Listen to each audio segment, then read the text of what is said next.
E aí, meus amigos, tranquilos? Hoje pretendo falar de algo que está entre nós, algo que fala por nós, que pensa por nós, que nos dá objetivos, mas que quase que não refletimos, que é algo chamado dinheiro. Vamos entender aqui dinheiro nessa minha conversa, né? Pode ser dinheiro papel, moeda, ouro, diamantes, enfim, né?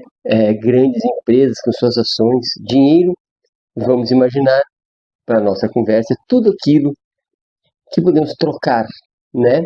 Trocar por carros, trocar por famas, trocar por prédios, comprar, trocar. Isso é o dinheiro, bem no sentido amplo.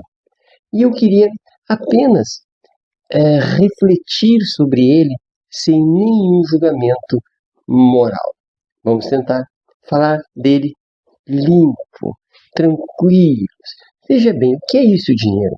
O dinheiro nos foi apresentado assim que nascemos. Veja, o dinheiro já existia antes, as relações de troca já existiam antes. E, portanto, a nossa família foi assim nos esclarecendo o mundo. Veja, apontava para a tomada elétrica e diziam, isso dá choque. Se a criança tocava, bum, tomava um baita choque. Eles diziam, olha, se você correr, você pode cair. E a criança corria e caía. A criança, portanto, entendia que nós adultos, nós, o pai, a mãe, o responsável, representantes da sociedade, representantes da realidade, trazíamos para ela a verdade. Até porque a questão crítica, a racionalidade não estava desenvolvida. Até que chegou um belo dia que ela pediu algo. E os pais disseram não. Por que não? Ah, criança, não temos dinheiro. Não temos dinheiro no momento, não temos nunca, não temos dinheiro. E refletidamente ela compreende que existe algo que ela não vê, mas que é real a ponto de limitar o seu acesso aos recursos.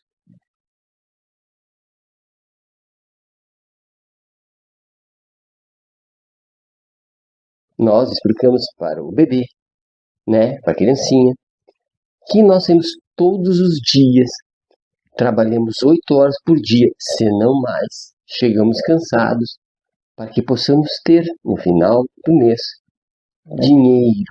Então, essa criança, de maneira irrefletida, aprende dos pais, representantes supremos da realidade, que existe algo que faz com que com que o pai, a mãe, a família, enfim, saiam de casa.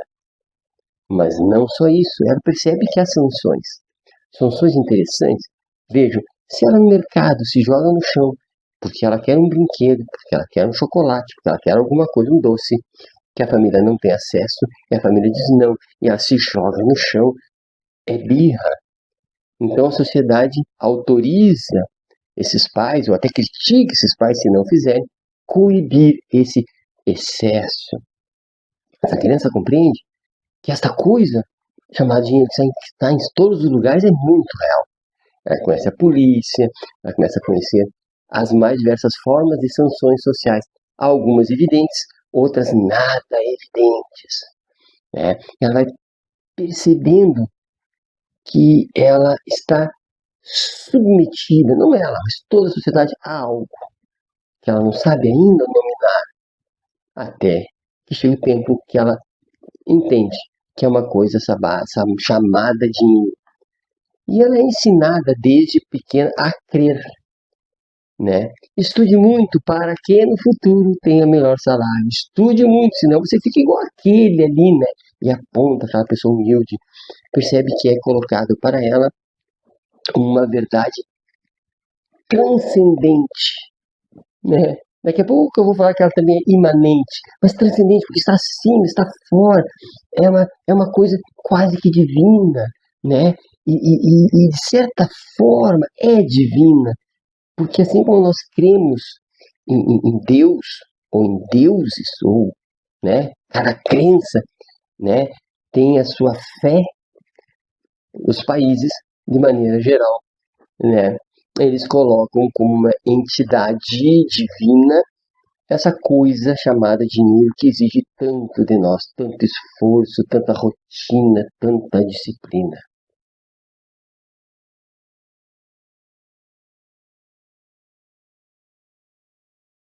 Com isso eu quero dizer que esta fé, essa crença, né, esses atributos mágicos do dinheiro não é uma decisão individual. Essa criança, ela de início ela não decidiu nada, decidiram por ela, puniram, explicaram, organizaram toda a forma dela ver o mundo. Não houve outro mundo possível, só este mundo. Então, não é uma decisão individual, é uma decisão coletiva que, curiosamente, essa criança adulta vai decidir, entre aspas, levar essas informações aos seus descendentes. Então, é uma decisão coletiva, né, universal, que leva essa criança, universal, entre aspas, né, as sociedades capitalistas que a gente conhece, né, universal, portanto, onipresente, onisciente, que é essa coisa chamada dinheiro, sucesso, dinheiro, etc, etc, que é apresentada para essa criança. Portanto, para ela é muito difícil pensar, crer em outras coisas.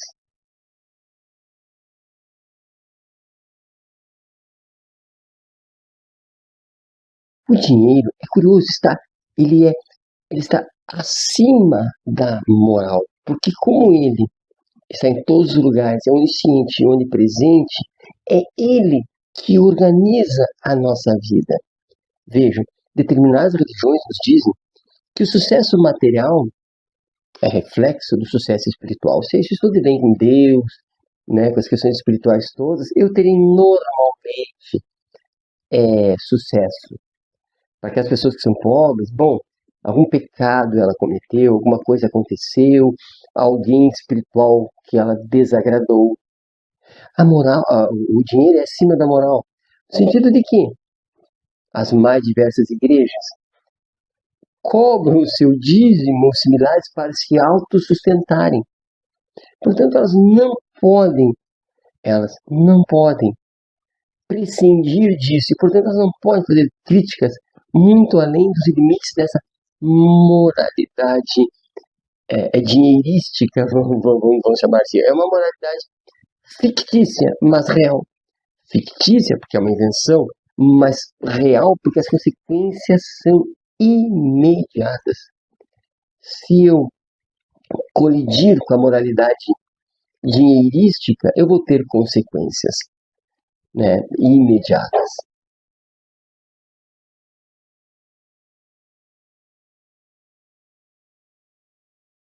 Inclusive, essa moralidade, ela é inquestionável, porque a sociedade pune ou tende a punir quem vai contra essa moralidade, essa diretriz do dinheiro. Logo, essa pessoa chamada, se ela questionar muito e profundamente, é hipócrita, pode ser chamada de um fracassado, pode ser dito que ela só fala assim porque não tem acesso ao grande capital, porque se tivesse não falaria assim. Percebe que há um preenchimento de todos os espaços.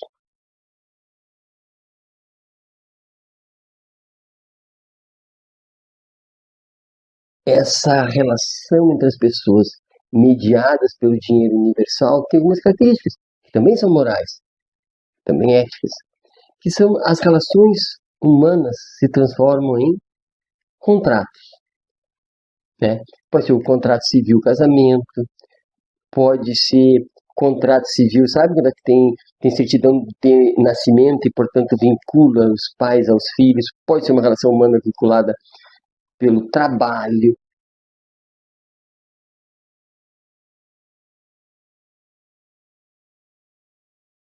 Percebe? Existe uma tendência a haver contratos, às vezes contratos físicos, reais, às vezes contratos apenas negociados antes de uma relação que devem orientar essa relação, mas contratos. As pessoas são tidas como capital humano. Por que eu digo as pessoas são capital humano? Porque nós pegamos o nosso filho e investimos capital nele. As melhores escolas, os melhores materiais escolares, ou queremos isso. Por quê? Nós queremos que ele se torne um sábio, um intelectual, um capital humano desejável para as empresas. Percebe? A educação passa a ser investimento. Aqui está aqui linkado. Eu invisto no meu filho. E aí, curiosamente, agora me lembrei de algo. Né? Os professores chegam, em algumas escolas, não em todas, né? Vamos ensinar ciências, português, né? Vamos ensinar as ciências todas, as ciências humanas e tal, e educação financeira. Tem escolas que junto às ciências, juntos à linguagem, colocam educação financeira. Por que será que educação financeira tem que estar dentro de uma escola? O que significa essa mistura? E com certeza é porque se nós não aprendermos a lidarmos com as regras do mercado, com as regras do ganhar, as regras do lucrar, né, nós seremos sujeitos provavelmente infelizes, com problemas, porque estaremos alijados disto chamado sociedade do dinheiro.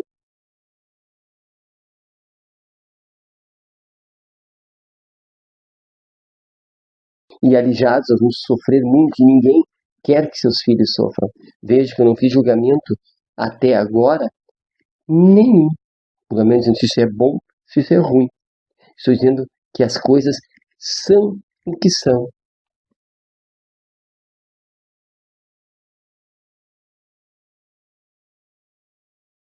As religiões, elas têm um Deus transcendente.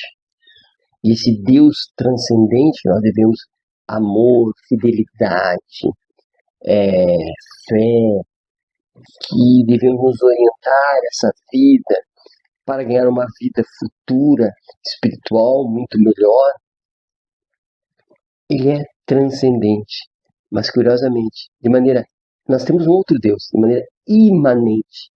Transcendente versus imanente. Imanente, ou seja, esse Deus é material, esse Deus que faz as mesmas exigências do Deus transcendente, que é o Deus dinheiro, que exige fé, exige crença, exige disciplina, muito parecido com o Deus religioso. Se o Deus religioso nos dá uma vida próspera, espiritual, pós-morte, esse Deus material, ele nos promete uma vida humana, uma vida, esta vida material, uma vida muito melhor logo à frente. E vem a meritocracia, e ainda diz, desde que tu mereças, que tu te esforces, que tu passe uma vida inteira insistindo, um dia tu vai conseguir. Só que essa fé, essa crença, é meramente uma construção social que obriga os indivíduos. Portanto, fica a dica quando a gente for pensar sobre o quanto nos esforçamos e o quanto nos destruímos em função deste bem fictício e real que é o dinheiro. Abraço!